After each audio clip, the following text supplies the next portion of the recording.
Alors voilà la correction de l'exercice qu'il y avait à faire après le problème 1. Une fois que vous aviez visionné la correction, la vidéo de la correction, et donc introduit la fonction exponentielle. Cet exercice a pour but d'introduire des propriétés de la fonction exponentielle. Et vous allez voir donc une propriété essentielle, c'est que exponentielle de a plus b, c'est exponentielle de a fois exponentielle de b. Voilà, c'est ça le but de cet exercice. Donc on part sur une fonction, donc sachant que la fonction exponentielle est dérivable sur r et que sa dérivée c'est elle-même.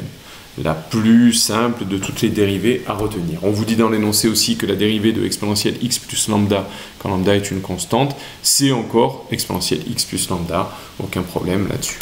Donc, pourquoi f est dérivable sur r? Parce que f est une fonction constante, une fonction quotient, et que les deux fonctions u sur v sont des fonctions exponentielles dérivables sur r. Donc, aucun souci. Elle est définie sur R parce que la fonction exponentielle ne s'annule jamais.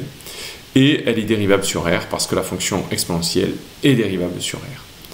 Donc ici, on va se servir de la formule u'v moins uv' sur v carré, où u, eh bien, c'est la fonction exponentielle x plus lambda, et v, c'est la fonction exponentielle x. Donc on va se retrouver avec u', donc ici exponentielle x plus lambda, fois v exponentielle x, moins u exponentielle x plus lambda, fois v', qui est encore exponentielle x. Et on se rend compte que le numérateur, eh bien, s'annule. Donc 0 sur exponentielle x carré, ben, ça va faire 0. Donc on vient de montrer que quel que soit x appartenant à R, f' de x est égal à 0. Et si f' de x égale 0, c'est comme dans le problème 1, c'est que la fonction de départ, f, est une fonction constante, puisqu'il n'y a que la fonction constante qui a pour dérivée 0.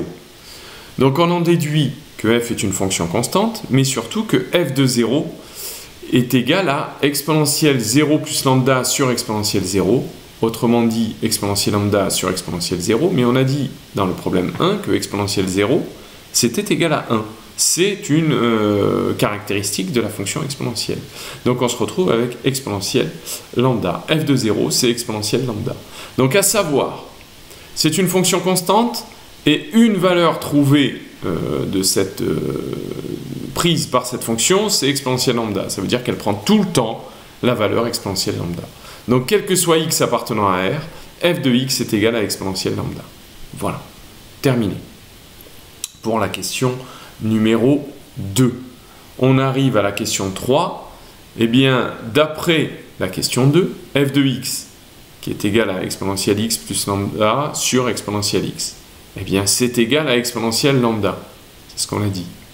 C'est une fonction constante qui est tout le temps égale à exponentielle lambda.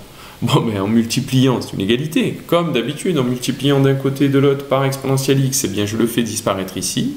Et il arrive en bilan que quel que soit x appartenant à R et quel que soit lambda appartenant à R, exponentielle x plus lambda est égal à exponentielle x multiplié par exponentielle lambda. Autrement dit, exponentielle de a plus b, quel que soit a et b réels, est égal à exponentielle a fois exponentielle b.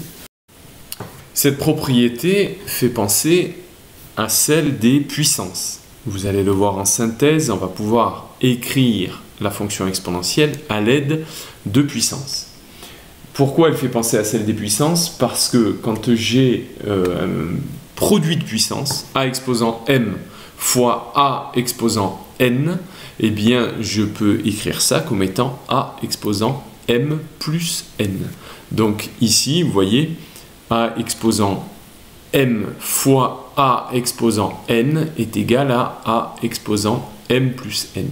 Eh bien, on va pouvoir écrire la fonction exponentielle x à partir d'un nombre désigné par la lettre e, qui est environ égal à 2,7, et exponentielle x va être égal à e puissance x, donc fois e puissance lambda, qui va donc donner e puissance x plus lambda. Donc notre fonction exponentielle, vous allez voir que c'est un côté très pratique, va pouvoir être représenté par une écriture sous forme de puissance. Exponentielle x va être égal à e puissance x, avec e un nombre environ égal à 2,7. Voilà pour cette correction.